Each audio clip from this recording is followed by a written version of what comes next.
Sziasztok! Új témakörbe kezdünk a földrajz óránkon, mégpedig a légkör témakörébe. Az első témánk ezen belül a légkör szerkezete és összetétele lesz. Ahol a jobb felső sarokban látjátok ezt a kis ceruzát, annak a diának a szövegét írjátok le a füzetetekbe. Első pontunk a légkör szerkezete lesz. Ma ismert légkörünk több milliárd év alatt alakult át, elsődleges légkörből, amit őslégkörnek is szoktunk nevezni, ez elsősorban széndioxidból, illetve metánból áll. A légkört atmoszférának is szoktuk nevezni. A légkörünk több kilométer vastag gázburok, amelynek nincsen éles határa, illetve a hőmérsékletváltozás alapján rétegekre, úgymond szférákra osztható. A képen látható tortaszelet fogja nekünk a légkör szerkezetét szemléltetni. Légkörünk pontosan olyan rétegekre oszlik, akárcsak ez a tortaszelet. A szférák egymásra épülnek, köztük pedig vékonyabb határfelületeket nevezhetünk meg, ezeket pauzáknak nevezzük. Ezen a képen látható teljes egészében az atmoszféránk, nézzük meg most egy picit tüzetesebben az egyes rétegeit. A troposzféra a légkör legalsó rétege, és csaknem a teljes vízmennyisége is itt található. Az időjárási jelenségek színtere kis kivétellel, illetve felső határán közlekednek a polgári repülőgépek. Hőmérséklete fölfelé haladva fokozatosan csökken, felső határán átlagosan -50 Celsius fok van. A stratoszféra 10-50 km-es magasságban található, és a Föld felszínt védő ózonréteg is itt helyezkedik el 30-50 km-es magasságban.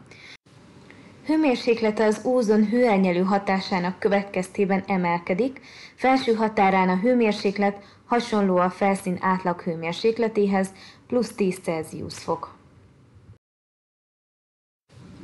A harmadik réteg a mezoszféra, amely 50-80 km-es magasságban helyezkedik el.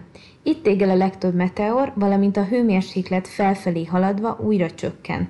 Felső határán van a légkör leghidegebb része, körülbelül -90 Celsius fok. A következő réteg a termoszféra, amit ionoszférának is szoktunk nevezni.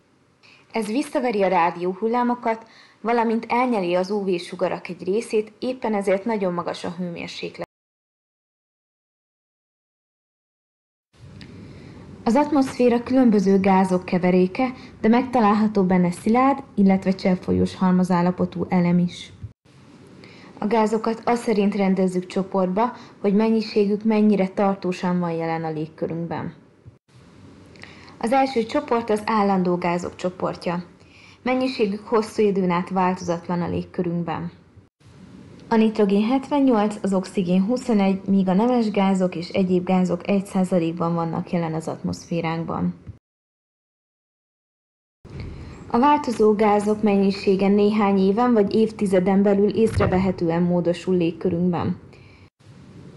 Ezek közül a széndioxid mennyisége a legjelentősebb, de megtalálható a metán, a hidrogén, illetve az ózon is. Az erősen változó gázok mennyisége néhány nap vagy akár óra alatt is változik. Ebbe a csoportba tartozik a szénmonoxid, az ammónia, a különböző kéngázok, illetve a különféle nitrogéngázok, valamint a vízgőz.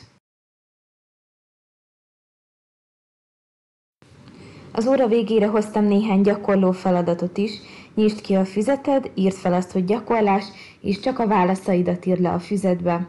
Jó munkát kívánok!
Thank you.